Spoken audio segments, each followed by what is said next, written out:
അരൂർ തുറവൂർ ഉയരപ്പാത നിർമ്മാണത്തിനിടെയുണ്ടായ അപകടത്തിൽ നിർമ്മാണ കമ്പനിയോട് വിശദീകരണം തേടിയിട്ടുണ്ടെന്ന് പറയുകയാണ് ജില്ലാ കളക്ടർ അലക്സ് വർഗീസ്. ഇത്രയും വലിയ ജോലി നടക്കുമ്പോൾ പൂർണ്ണമായും ഗതാഗതം നിയന്ത്രിക്കാൻ കഴിയില്ല എന്നും ജില്ലാ കളക്ടർ. പ്രാഥമിക രൂപത്തിൽ നമ്മളിപ്പോൾ ഇവിടെ നമ്മൾ നിൽക്കുന്ന ഭാഗത്ത് ടോൾ പ്ലാസ ആണ്. ഏകദേശം 38 മീറ്റർ വീതിയുള്ള സ്ഥലമാണ്. അപ്പോൾ ഇവിടെ നമ്മൾ ഇത് ലിഫ്റ്റ് ചെയ്ത് വെക്കുന്ന ഗാൻട്രി വെച്ച് ലിഫ്റ്റ് വെച്ചതിന് ശേഷം സൈഡ് പുഷ്, നമ്മൾ നോർമൽ കേസിൽ ഇതിനടിയിൽ ബെയറിംഗ് ഉണ്ട്, ബെയറിങ്ങിൻ്റെ മുകളിൽ കൃത്യമായിട്ട് പുഷ് എടുത്ത് വെക്കുകയാണ്.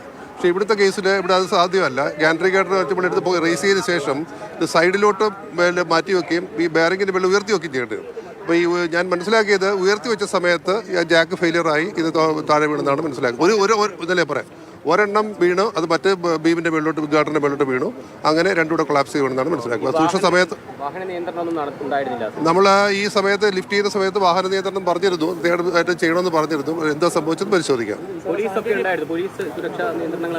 നമ്മൾ സാറിന് നമ്മൾ ഈ ഇത് സമയത്ത് വാഹനം ട്രാഫിക് സ്റ്റോപ്പ് ചെയ്യുമായിരുന്നു, സ്റ്റോപ്പ് ചെയ്യാൻ ഡയറക്ഷൻ കൊടുത്തിട്ടുണ്ടായിരുന്നു. എന്താണ് സംഭവിച്ചത് നോക്കാം. ഒരു വണ്ടി വാഹനം വന്ന് കയറിയത് അവർത്തത്തിലൊരു രാജേഷ്, നമ്മുടെ പള്ളിപ്പാട് സ്വദേശിയാണെന്ന് മനസ്സിലാക്കുന്നു.